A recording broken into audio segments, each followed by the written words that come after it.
Hi மக்களே, வாங்க இன்றைக்கி எல்லாத்துக்கும் செவ்வாய்க்கிழமை காலை வணக்கம்.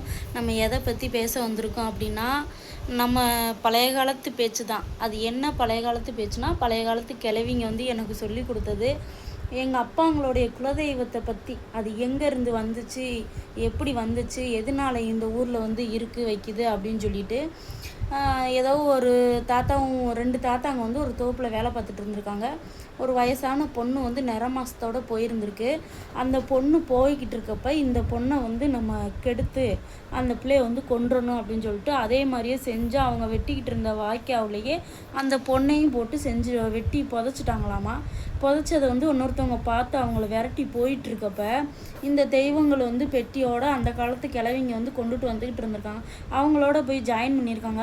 ஐயோ எங்களை காப்பாற்றுங்க அப்படின்னு சொல்லிட்டு, சரி காப்பாற்றலான்னு சொல்லிட்டு ஒரு ஆற்றுக்கரை ஓரமாக நிற்கிறாங்களாம். அந்த ஆற்றுக்கரை ஓரமாக ஒரு வெள்ளி மரம் ஒன்று இருந்திருக்கு. அப்போ இவங்க குலதெய்வத்தெல்லாம் கருப்பாக சின்னையும் பெரியையும் காப்பாற்றி இந்த வெள்ளி மரம் சாஞ்சாத்தான் நம்ம இந்த இக்கரையிலேருந்து அக்கறைக்கு போகணும் அப்படின்னு சொல்லியிருந்திருக்காங்க.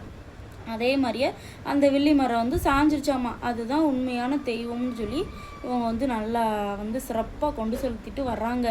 அதே மாதிரி சாஞ்சமே இவங்க அந்த மரத்து வழியாகவே தாண்டி அந்த பக்கத்து கரைக்கு போயிட்டாங்க பார்த்துக்கோங்க. போவோமே ஐயோ அந்த மரம் இருந்துச்சுன்னு சொன்னால் நம்மளை துரத்தி நம்மளை மாதிரியே அவன் இந்த வழியிலேயே வந்துடுவான்னு சொல்லிட்டு அதே தெய்வத்தையே திரும்பி கும்பிட்டுருக்காங்க. கும்பிடவுமே அந்த மரம் எந்திரிச்சு நின்றுச்சாமா. நின்ற பின்னாடி போயிட்டு இருந்திருக்காங்க. அப்போ அதே மாதிரியே முருகன்றவங்க பெட்டியை தூக்கிட்டு அவங்க தெய்வமாக வந்திருந்திருக்காங்க. வர வழியில் ஒரு 2 பேருமே என்ன செஞ்சுருக்காங்க, ஒன்று சேர்ந்துருக்காங்க. மச்சின மாமனா நம்ம ஒரே இடத்துல கும்பிட்டுக்கரலாம், நீ இல்லாமல் நான் இல்லை, நான் இல்லாமல் நீ இல்லைன்னு சொல்லிட்டு பேசியிருந்துருக்காங்க.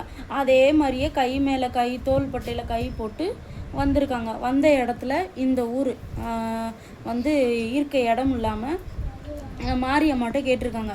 மாரியம்மா, நாங்கள் மச்சின மாமனா இந்த ஊரில் இருக்கிறோன்னு சொன்னதுக்கு எங்கள் அண்ணன் பெருமாள்கிட்ட போய் கேளுங்க அப்படின்னு சொல்லியிருக்கு. அப்போ பெருமாள் என்ன சொல்லியிருக்காரு, என் தங்கச்சி சொல்கிறது தான் எனக்கு அப்படின்னு சொல்லியிருக்கு. அப்போ எங்கள் அண்ணன் சொல்லிட்டார்ல நான் சொல்கிறேன்னு சொல்லிட்டு, அப்போ எங்கள் அண்ணன் அங்கிட்டு இருக்கட்டும், நான் இங்கிட்டு இருக்கேன், எங்கள் 2 பேர்த்துக்கு நடுவில் நீங்கள் இருங்க அப்படின்னு சொல்லாமே அவங்க மாரியம்மா பெருமாளுக்கு நடுவில் கருப்பனும் முருகனும் வச்சு கோயிலை கட்டி கும்பிட்டு இப்போ வரைக்கும் நல்ல வழிபாடை சிறப்பாக கும்பிட்டு வராங்க.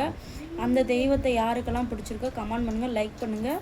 நீங்களும் அந்த சாமியை கும்பிட வரணும்னு சொன்னால் மதுரை மாவட்டம் வாடிப்பட்டி தாலுகா கச்சேகட்டியில் அந்த சாமியை கும்பிட்டுட்டு போங்க. நாங்களும் போய் கும்பிட்டு சிறப்பாக நாங்கள் என்ன நினைக்கிறோமோ அதெல்லாம் நடந்துட்டு தான் இருக்குது. நீங்களும் உங்களுடைய கஷ்டத்தை சொல்லி அந்த சாமிகிட்ட வேண்டிட்டு போங்க. பிடிச்சிருந்தா லைக் பண்ணுங்கள், கமெண்ட் பண்ணுங்கள். பாய்.